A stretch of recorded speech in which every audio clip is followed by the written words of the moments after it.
Alors maintenant, on va entamer des théorèmes profonds sur les supplémentaires stables.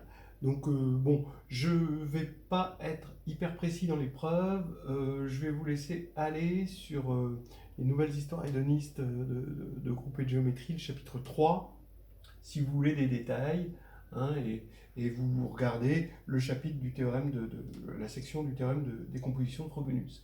C'est de ça en fait dont on va parler. Le théorème principal qu'il faudrait mettre dans une leçon sur les sous-espaces stables, et en particulier sur les supplémentaires stables d'un sous-espace stable, c'est que on choisit un x tel que le polynôme minimal local en x est égal au polynôme minimal. Donc on va voir ce que c'est rapidement le polynôme minimal local en x si vous ne le savez pas. Alors, ce sous-espace, le sous-espace donc U stable engendré par X, possède un supplémentaire U stable. Voilà. Donc là, c'est la porte ouverte à une récurrence. Donc là maintenant. Et puisque ce supplémentaire U stable, bah, on va en chercher encore là-dedans un X. Il va avoir un polynôme minimal. Hein, l'induit va avoir un polynôme minimal, etc. Et on va avoir par récurrence une décomposition en sous-espace stable, voilà, en somme directe. Donc ça, c'est vraiment le théorème important. Alors tout d'abord, qu'est-ce que c'est que mu ux? Ben, c'est le polynôme générateur de l'idéal, l'ensemble des p, tels que p de u de x égale 0. Donc c'est bien un idéal de k de x. C'est très facile à voir que c'est stable par addition et c'est stable par multiplication par q. Donc ça c'est vraiment très simple. Et c'est facile de voir que mu ux, il divise toujours mu u. Parce que là-dedans, vous avez toujours mu u, puisque mu u de u, ça fait 0, donc 0 de x, ça fait 0. Mais en général, mu x divise strictement mu u, alors que là, on est dans l'hypothèse où c'est égal. Alors, voilà la preuve que si on chope un bon x ici, alors lui, il possède il est U stable évidemment par construction, et il possède un supplémentaire U stable. Alors regardez l'idée de la preuve. On appelle D le degré de mu U, qui est aussi le degré de mu UX, et donc on a cette base, hein, x, ux, u d-1 x, qui va être une base de k de u point x, on en a déjà parlé. Et on va prendre maintenant dans le dual phi étoile, phi, tel que phi de x ça fait 0, phi de u de x ça fait 0, phi de u d-2 de x ça fait 0, mais bon, bien sûr, phi de u d-1 de x ça fait 1. Bon, alors je sais que je peux trouver un phi dans E étoile, toujours par le théorème de la base incomplète, hein, parce que je vais compléter ceci en une base de E, et cette partie libre là, en une base de E, et je vais par exemple prendre phi égale 0 sur tous les autres éléments de la base. Voilà, et ça va me faire un phi dans E étoile, je connais l'existence de phi. Et maintenant, je regarde l'espace grand phi qui est engendré par phi, phi rond u, qui est une forme linéaire évidemment, jusqu'à phi rond u d-1 dans E étoile. C'est un sous-espace du dual. Alors, bon, il se trouve que sa dimension est D, parce que c'est pas trop difficile de montrer que ça c'est libre, d'accord? Bon, vous montrez, c'est tout droit. Et maintenant, je regarde l'orthogonale, ou l'anti-orthogonale si vous préférez, de phi, que j'appelle F, dans E. D'accord? Donc l'ensemble des vecteurs qui annulent tout ceci. Alors, voilà les points que je vous demande de vérifier. Que phi est U transposé stable.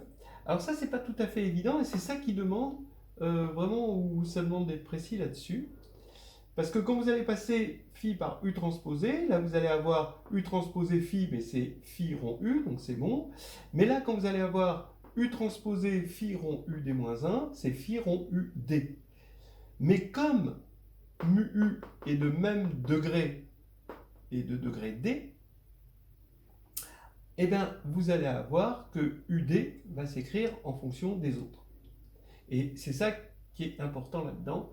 Et donc, vous avez que phi et U transpose est stable. Et de la même manière qu'on a vu tout à l'heure, hein, avec le U étoile, avec l'adjoint, hein, c'est pareil.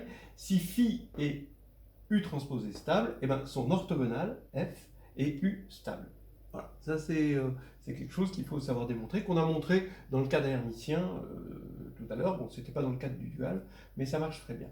Donc, F est U stable. Donc, déjà là-dessus, c'est bon. F inter k de u.x égale 0.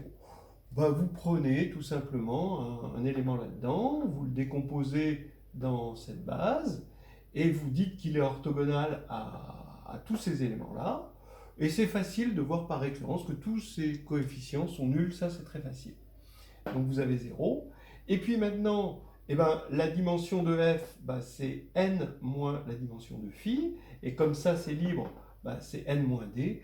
Donc on a bien l'hypothèse sur les dimensions, ce qui va faire que f et kui.x sont en somme directe. Comme ils sont en somme directe, et que f est u stable, eh ben, on a trouvé un supplémentaire u stable de k de u.x. Voilà. Maintenant, on peut se demander si un tel x merveilleux comme ça existe. Eh bien, la réponse est oui. Pourquoi? Parce que, bah, d'abord, on va écrire, on va prendre un polynôme annulateur, d'accord, de U. On va utiliser ce polynôme, on va le décomposer en irréductible. Et on va utiliser le lemme des noyaux. Donc on a des KI, bon, c'est l'équivalent des sous-espaces caractéristiques, sauf là c'est des KI, et on prend PI irréductible. Donc on décompose comme ça. Et maintenant, on va chercher d'abord dans un premier temps un XI là-dedans. On suppose d'abord NI minimal tel que KI égale ker de PI NI de U. Donc c'est un petit peu l'équivalent de ces sous-espaces caractéristiques, donc avec NI minimal.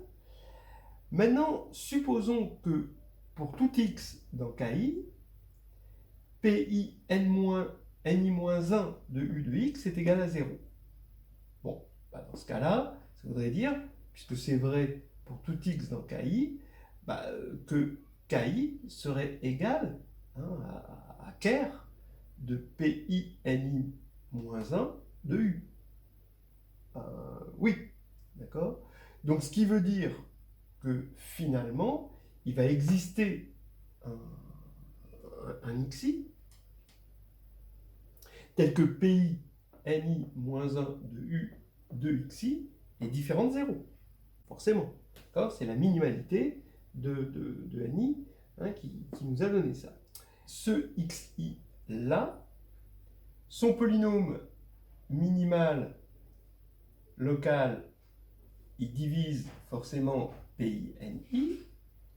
Donc il est de la forme, étant donné que PI est irréductible, PI puissance K, mais il ne peut pas diviser PI NI-1 à cause de ça. Donc forcément, ça force à être égal à lui. Donc, j'ai trouvé un XI qui vérifie ça, mais dans chaque KI. Donc, maintenant, j'ai plus qu'à prendre x égale somme de xi, et avec un tout petit peu d'arithmétique, de PPCM, eh ben, j'arrive à montrer que le polynôme minimal, c'est exactement, pour ce x, le polynôme minimal de u. Voilà donc une petite idée, mais bon, je vous conseille de regarder ça à tête reposée sur un livre. Avec ça, donc, on a le théorème de décomposition de Frobenius. Hein, c'est-à-dire que lui, il va posséder un supplémentaire U stable. Ce supplémentaire U stable, ben, je peux regarder son induit, l'induit de U sur ce supplémentaire, et je vais lui appliquer encore ce théorème pour avoir une décomposition. Vous allez avoir des sous-espaces en somme directe qui vont être cycliques pour l'induit et dont les polynômes minimaux se divisent successivement.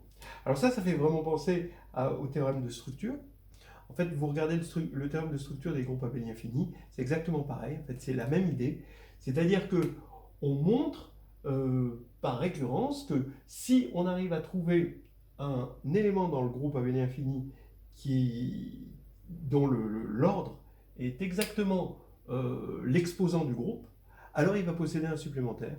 Et donc on obtient le théorème de structure comme ça. Et là, le théorème de décomposition de Frobenius, c'est exactement la copie.